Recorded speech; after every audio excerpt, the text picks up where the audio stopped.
मकारम अपि आत्मनि चित घने।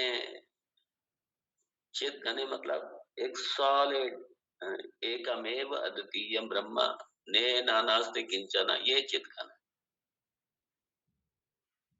उस चैतन्य रूप में, उस चैतन्य ब्रह्म में, उस चैतन्य आत्मा में मकारम अपि, मकार को या प्राज्ञ को या कारण प्रपंच को, कारण शरीर को, व्यष्टि के स्तर पे कारण शरीर कहा जाएगा, समष्टि के स्तर पे कारण प्रपंच कहा जाएगा। वहां कारण शरीर नहीं कहेंगे, कारण प्रपंच कहेंगे। तो कारण शरीर को, माकार को, इसको भी लय करे किसमें? साइलेंस में, अमात्रा में। ओम का उच्चारण करेंगे, जब आपका उच्चारण पूरा हो जाएगा उसके बाद में जो साइलेंस है, जो अधिष्ठान है, जो आत्म तत्व है, ये यहाँ पे अब देखिए थोड़ा सा फर्क थोड़ा समझ लीजिए। अब यहाँ पे एक माकार का, जो ये बिना सोचे समझे, जो बिना विद्या जानते ही नहीं ओमकार के बारे में, ठीक, ओम का उच्चारण किया और उसके बाद में साइलेंस हो गया। तो ये जो साइलेंस आपने अनुभव किया, ये तो साइलेंस आपसे पृथक अनुभव कर रहे हैं। ये साइलेंस आपने मन में, साइलेंस एक शांति अवस्था की, आपने आपने मन में अनुभूति की, शांति अवस्था की। ये शांति अवस्था, हाँ, ये शांति अवस्था तो आने जाने वाली है। ये ब्रह्म मत समझ लेना यहाँ पे, क्योंकि यहाँ पे बोध कर रहे हैं, यहाँ पे पूरी अंडरस्टैंडिंग, एक कॉग्निटिव अप्रोच है ये सारी। तो उसमें क्या करना है, जो निद्रा की जो अव्यक्त अवस्था है और अव्यक्त अवस्था का जो साक्षी रूप से, जो अधिष्ठान रूप से जो आत्म तत्व है, वो साइलेंस है। आत्म तत्व वो साइलेंस है। हाँ। इसलिए कहीं ये ओम का उच्चारण की जो बाद में जो साइलेंस है, उसको ये इससे मत कनेक्ट कर देना। थोड़ा फर्क समझ लीजिए इन दोनों। नहीं तो मालूम पड़ा कि विद्या सीखने के बाद में भी हम ये जो हमारी कुछ पल की जो हमारी भौतिक शांति है, हमारी मन की शांति, मालूम पड़ा इसी को हम ब्रह्म मान के बैठ गए। ऐसा मत समझ लेना कहीं।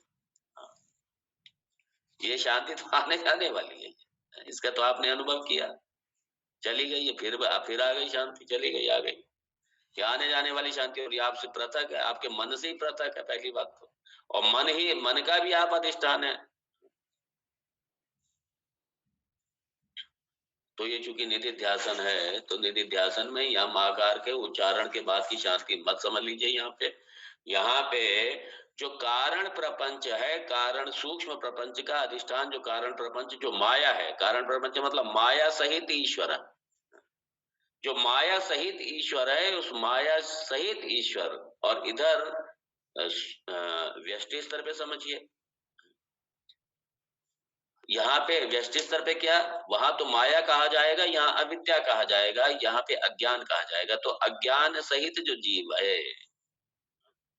प्राज्ञ मतलब अज्ञान सहित जो जीव है, उसका भी अधिष्ठान जो है वो आत्म तत्व, ये अमात्रा है, ये तुरीय है।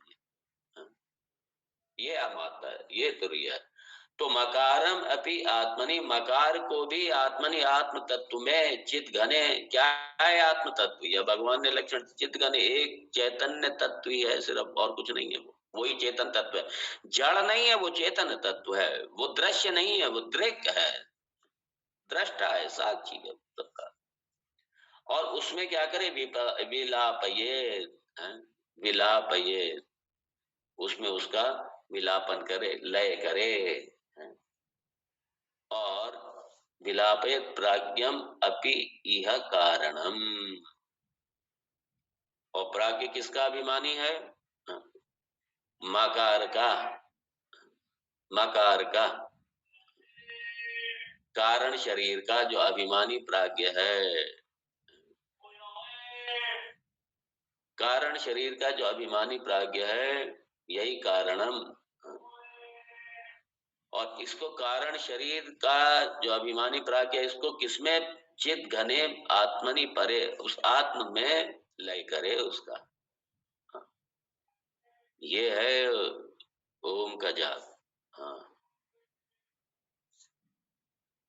जाप मतलब ओम ओम करके जाप नहीं, ये ओम, ये जो ओम का ब्रह्म के रूप में जो निरूपण किया गया है, जो सारे जगत के रूप में ओम का निरूपण करके, और उसके बाद में उसका जो अधिष्ठान, जो अमात्र है, जो तुरीय पद है, जो चित घन है, जो एकमेव अद्वितीयम चित वस्तु है, चैतन्य वस्तु है, चैतन्य चित घन, दूसरा कुछ है ही नहीं उसमें, उसमें लेकर। और ये चित घन क्या है? आत्मनि चित घन, यही भगवान कह रहे परम ब्रह्म, यही परम ब्रह्म है, और वही मैं हूँ, वही परम ब्रह्म मैं हूँ।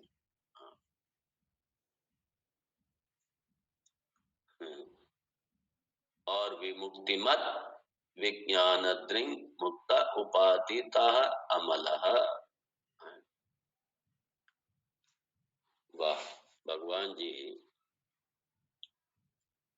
तो जब परमात्मा में लय कर दिया, मतलब ऐसी, अपने निधि ध्यासन में जाकर के इसी अपने भाव में रहते हुए, तो क्या है वो? विमुक्ति मत, पूरी तरीके से मुक्त है, नित्य मुक्त है, चित घन है, चैतन्य रूप है। और फिर बाद में और कह दिया, यदि अमलः, वहां कोई मल नहीं है, राग द्वेष का कोई मल नहीं है वहां पे, राग द्वेष का कोई मल नहीं है, कोई द्वैत नहीं है वहां पे। अमला मतलब कोई द्वैत नहीं है, अद्वैत है, शुद्ध है, नित्य शुद्ध बुद्ध मुक्त स्वभाव, ये यहाँ पे भगवान कहना चाह रहे हैं। नित्य मुक्त है, नित्य शुद्ध है। शुद्ध क्यों है? क्योंकि असंग है, दूसरा कुछ है ही नहीं। मल तो दूसरे से होगा ना, जब दूसरा ही नहीं है तो मल किससे होगा? द्वैत अपने आप में मल है। अमला मतलब अद्वैत, कोई मल नहीं, और उपाधि रहित है। उपाधि रहित है, कोई उपाधि नहीं है, कोई उपाधि नहीं।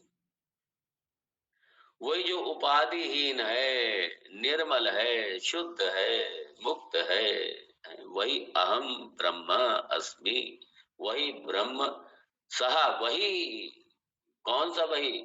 वही उपाधि रहिता अमलः चित घन परमात्मा, परम ब्रह्म, अहम अस्मि, वही मैं हूँ, ये जीवेश्वर ऐक्य है, ये वही मैं हूँ। मेरे से कहीं कोई अलग नहीं बैठा हुआ, ना जगत मेरे से अलग है, ना परमात्मा मेरे से अलग है, दोनों मेरे से अलग नहीं, ये दोनों मेरे से अलग नहीं। अर्थात एकमेव अद्वितीय ब्रह्म और तद ब्रह्म अहम अस्मि, मतलब मेरे से बाहर कुछ है ही नहीं। सारे जगत का अधिष्ठान होने से जगत नाम की कोई चीज ही नहीं है। जहां जगत में जहां भी देखो वहां मैं हूं, जहां देखो वहां मैं। भगवान बड़ी कृपा करते हैं, कितना सुंदर है। तो मकारम अपि आत्मनि चिद्घने परे प्रविलापयेत, और मकार प्रतिनिधित्व करता है प्राज्ञ अंतर्यामी का।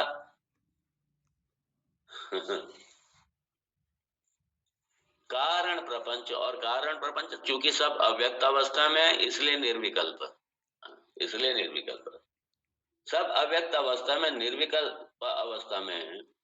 मतलब क्या? कारण प्रपंच में जितने भी द्वैत है, जो कुछ भी है, डिविजन, सारा द्वैत, सारा भेद, वो अव्यक्त अवस्था में रहता है, बस व्यक्त नहीं होता, अव्यक्त अवस्था में रहता है। अर्थात जो भेद है अव्यक्त अवस्था में रहने का मतलब, वो नॉन एग्जिस्टेंट नहीं हुए, एब्सेंट नहीं हुए, प्रेजेंट तो है लेकिन अव्यक्त अवस्था में।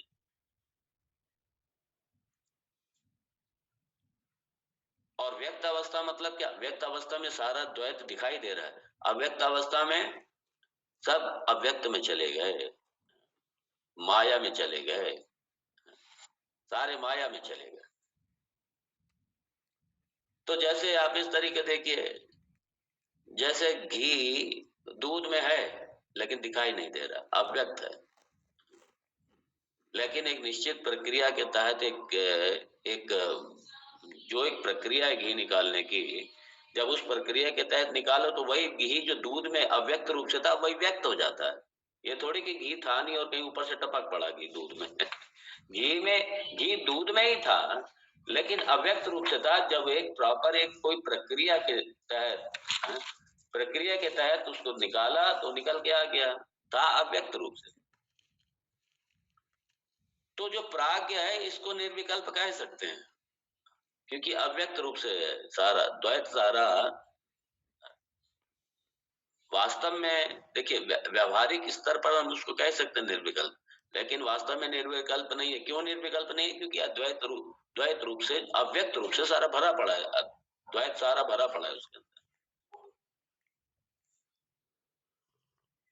तो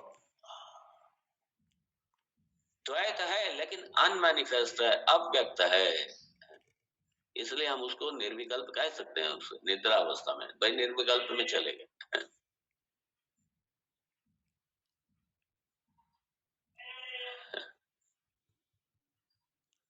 तो जो प्राज्ञ है ये ओम का तीसरा पद है ये, और मकार जो है ये दूसरा पद है, आकार इसका पहला पद है। तो प्राज्ञ में जो मकार है, जो सूक्ष्म प्रपंच है, वो सारा अव्यक्त अवस्था में चला जाता है। अब सवाल यह है, प्राज्ञ का भी अधिष्ठान वो आत्म तत्व है। तो इसी आत्म तत्व में, और भगवान कह रहे हैं वही जो आत्म तत्व है ना, वही परम ब्रह्म अहम अस्मि, वही परम ब्रह्म है, वही मैं हूँ। इसलिए अब आप बताइए इसके बाद में कौन सी समस्या रह जाएगी? जब दूसरा है ही नहीं तो समस्या काहे की? समस्या तो द्वैत से होती है, इसलिए जहां जहां द्वैत है वहां वहां संसार है। इसलिए वैकुंठ या जितने लोग हैं ये सब संसार के ही अंतर्गत आते हैं सारे। इसलिए जो ये कह देते हैं कि वैकुंठ चले गए तो मुक्त हो गए, शिवलोक चले गए तो मुक्त हो गए, अरे वो यहाँ की समस्याओं से मुक्त हो गए, वो वहां की अलग तरीके की समस्या लगी, वहां भी ये जेलसी रहेगी। यहाँ भी रहता है कई बार सत्संग में, एक कोई महापुरुष है मान लीजिए, उनके एक कोई पास में रहने वाले हैं, और एक बिल्कुल पीछे बैठ करके श्रवण कर रहे हैं, सुन रहे हैं बैठ करके। अब वहां पे स्वर्ग में जाते समय ये थोड़ी जा करके भगवान के जाकर के सेवा मिल जाएगी जाते ही, जो भगवान के पहले से सेवक लगे हुए हैं।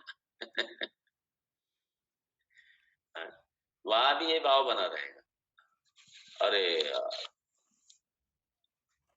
हम तो इतनी पीछे बैठे हैं, हमें तो कोई जानता भी नहीं, हमें कोई पहचानता भी नहीं, और वो भगवान के साथ में रहने वाले भगवान के सेवक। ठीक है, कभी वहां सेवा का मौका मिल भी जाएगा वहां रहते रहते। लेकिन ये द्वैत बना रहेगा, द्वैत जब तक रहेगा भगवान अपूर्ण रहेंगे। खूब लिख लो इस बात को, भगवान पूर्ण नहीं हो सकते द्वैत में।